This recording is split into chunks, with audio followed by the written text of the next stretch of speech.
What he does is he takes your yellow dot, for example, and looks at the sequence and then looks for a match. And if you think of this letter here, C and G, as a mutation, a difference, like Dr. Day talked about, he's looking for the same lineage with the same differences. That's their yellow dot. And you all know now, if you find your yellow dot in Philly and your same yellow dot in Senegal, each of you had to get it from your mother, who got it from her mother, who got it from her mother, who ultimately got it from the same woman. Are you with me? Okay.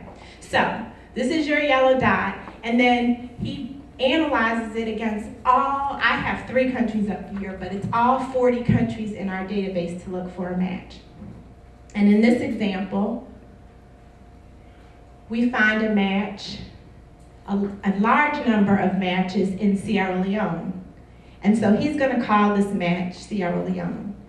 That means that anywhere from 500 to 10,000 years ago, prior to the slave trade, there was a woman living in Sierra Leone who is your ancestor. Now, if we find a match, let's say just one, in another country, in Guinea-Bissau in this example, because the size of our database is so large, he's able to do an analysis to determine that this is most likely an outlier. There's so many more matches found in Sierra Leone that the likelihood is that your ancestry is found in Sierra Leone. Sometimes we find the ancestry with the same frequency. And in that case, we would say you share ancestry with people living in Sierra Leone and Guinea-Bissau. Are there any African experts in the room? Sierra Leone and Guinea-Bissau are one country apart. They're each this big on the map, and you all know that the borders on the continent are all politically drawn. So if you go back thousands of years, Sierra Leone and Guinea-Bissau are part of the Grain Coast, and people move freely throughout that region. Now, what about the father's side? We can do the same type of analysis with the father's side. This is the X chromosome Dr. Day told you about. Ladies, we have 2 of these. See how big they are? We have 2 big X's. And this is the Y chromosome. Men, you have 1 X and this little tiny Y here. And the Y chromosome is important because that determines maleness. So we don't want the Y chromosome, and we're very glad that you have it. And so we look at the Y chromosome when we want to determine your paternal ancestry. So back to my art exhibit here. If each of us is green, right? And we have this yellow dot, that's our mitochondrial DNA. The men in the room, you also have a blue dot. That's your Y chromosome. It has nothing whatsoever to do with anything related to a woman, nothing. It's strictly men. And so if we look at that, we can look, it gives us an informative record of your paternal line because you got it from your dad, he got it from his dad, he got it from his dad, and you're going to pass it on to your sons and their sons. So what this means is that men, you can trace both maternal and paternal ancestry. And ladies, if we want to trace our paternal ancestry, we need our fathers or our brothers or our uncles or some male to take the test for us. So I'm an only child. Obviously, I'm a woman. So I couldn't trace my paternal ancestry, my father's line. So my father took the test and traced his father and his father and his father, and his father is here. Where are you? This is my grandfather and my grandmother. And so we traced his ancestry to Nigeria, to the House of People, I think it is, the House of People. Now, so my father then knew his paternal ancestry, but he didn't want my grandmother to be left out. So he looked at his maternal ancestry. And that went back to Nigeria also, right?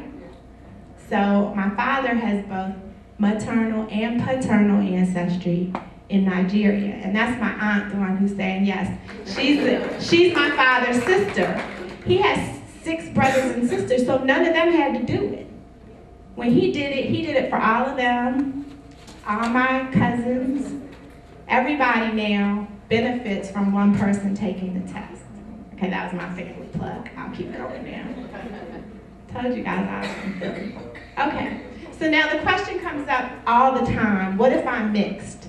A lot of people believe they have quote unquote Indian in them, right? How many people have been told you have Native American in your family? Don't be shy, raise your hand.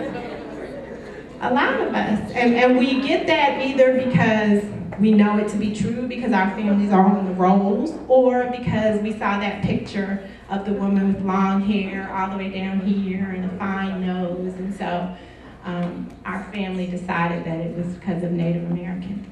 Well, you all know now that if a person is mixed, we may or may not see that mixture because we're only looking at one line of the family at a time. So if your mother is black and your father's white, if we trace your maternal line, is the Spanish going to show up?